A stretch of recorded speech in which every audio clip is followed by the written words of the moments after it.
आज सुबह मध्य पूर्व में जो हुआ है उसने सच में पूरी दुनिया को हिलाकर रख दिया है। एक ऐसा संघर्ष जो बहुत तेजी से बढ़ रहा है और इस खास विश्लेषण में हम इसके पहले 24 घंटों पर नजर डालेंगे।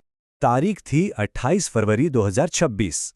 ईरान के लिए ये कोई मामूली सुबह नहीं थी, बिल्कुल नहीं।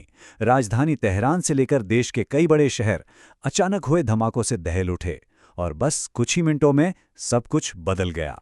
तो जैसा कि हम देख सकते हैं, 28 फरवरी 2026 को इसकी शुरुआत हुई।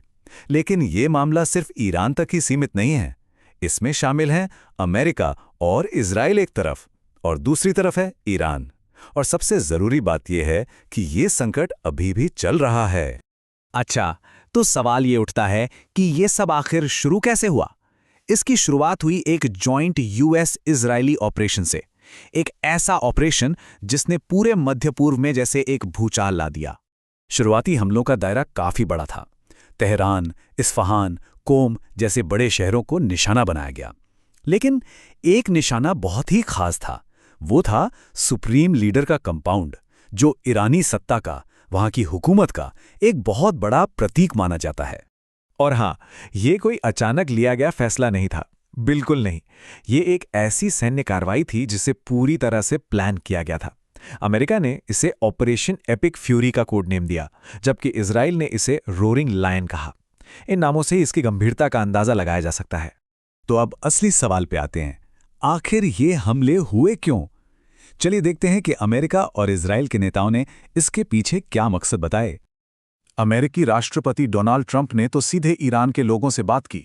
उनका संदेश बिल्कुल साफ था, सत्ता परिवर्तन।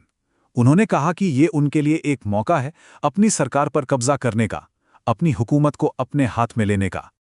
और बिल्कुल इसी तरह की बात इजरायली प्रधानमंत्री बेंजामिन नेतन्याहू ने भी कही। उनका बयान भी ट्रंप के संदेश से काफी मिलता जुलता था।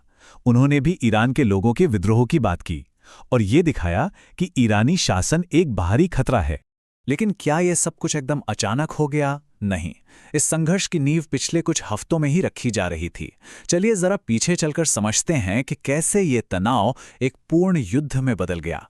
देखिए, दिसंबर 2025 में ईरान में जबरदस्त सरकार विरोधी प्रदर्शन शुरू हुए। फिर जनवरी में अमेरिका ने अपनी नौसेना, एक पूरा आर्माडा इस क्षेत्र में भेज दिया। फरवरी आते आते ओमान में अचानक से शांति वार्ता शुरू हो गई। यहां तक कि हमलों से ठीक एक दिन पहले ओमान ने कहा कि शांति बस कुछ ही दूर है, और फिर अचानक हमले शुरू हो गए। ये जो विरोधाभास है ना, ये वाकई हैरान करने वाला है। हमलों से ठीक पहले ईरान अंदर से भी काफी परेशान था। देश में जबरदस्त प्रदर्शन चल रहे थे और इन प्रदर्शनों में कितने लोग मारे गए, इस पर रिपोर्टें बहुत अलग अलग थीं। ईरानी सरकार का कहना था कि लगभग 3000 लोग मारे गए, जबकि मानवाधिकार समूह ये आंकड़ा 7000 बता रहे थे। इससे उस वक्त के अराजक माहौल का पता चलता है। अब ईरान इस पर चुप बैठने वाला तो नहीं था। उन्होंने इसका जवाब फौरन दिया। तेहरान ने एक भयंकर जवाबी हमला किया जिसने देखते ही देखते पूरे क्षेत्र को इस आग में लपेट लिया। ईरान का जवाब बहुत रणनीतिक और व्यापक था। उन्होंने सिर्फ इजराइल को निशाना नहीं बनाया, नहीं, उन्होंने कतर, कुवैत, यूएई और बहरीन में मौजूद कई अमेरिकी ठिकानों को भी निशाना बनाया। इससे ये साफ हो गया कि वो इस लड़ाई को फौरन एक क्षेत्रीय स्तर पर ले जाना चाहते थे। और उनकी जवाबी कार्रवाई की तीव्रता को समझने के लिए बस ये एक नंबर काफी है, 35। पहले कुछ घंटों के अंदर ही ईरान ने इजराइल पर 35 बैलिस्टिक मिसाइलें दागी। ये वो लंबी दूरी की बेहद तेज रफ्तार वाली मिसाइलें हैं जिससे पता चलता है कि ये जवाब कितना संगीन था।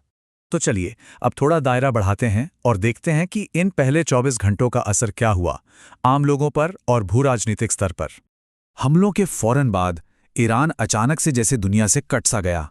नेट ब्लॉक्स की रिपोर्ट के मुताबिक इंटरनेट कनेक्टिविटी 100% से गिरकर सिर्फ 4% रह गई। सोचिए, एक तरह से देश के अंदर एक पूरा सूचना ब्लैकआउट हो गया। इसका असर एक लहर की तरह पूरे क्षेत्र में फैला। कम से कम 8 देशों ने अपने हवाई क्षेत्र बंद कर दिए। इजराइल ने देशव्यापी आपातकाल लगा दिया और जमीन पर प्रतिक्रियाएं बहुत जटिल थीं। कुछ वीडियो में ईरानी नागरिक ही इन हमलों का जश्न मनाते दिखे, जो शायद उनके अपने शासन के खिलाफ गुस्से को दिखाता है। और अंतर्राष्ट्रीय स्तर पर वहां भी दुनिया बटी हुई नजर आई। अल्बानिया और ऑस्ट्रेलिया जैसे कुछ देशों ने इन हमलों का समर्थन किया। वहीं यूके और फ्रांस जैसे बड़े देशों ने दोनों तरफ से संयम बरतने को कहा। सऊदी अरब ने ईरान की निंदा की और भारत और फिलीपींस जैसे देश अपने नागरिकों की सुरक्षा के लिए आपातकालीन योजनाओं पर काम करने लगे। तो पहले 24 घंटे खत्म हो चुके हैं और मध्य पूर्व एक बहुत ही खतरनाक मोड़ पर आ खड़ा हुआ है। दोनों तरफ से नेता कह रहे हैं कि ये ऑपरेशन जारी रहेगा। जवाबी हमले पूरे क्षेत्र में फैल रहे हैं।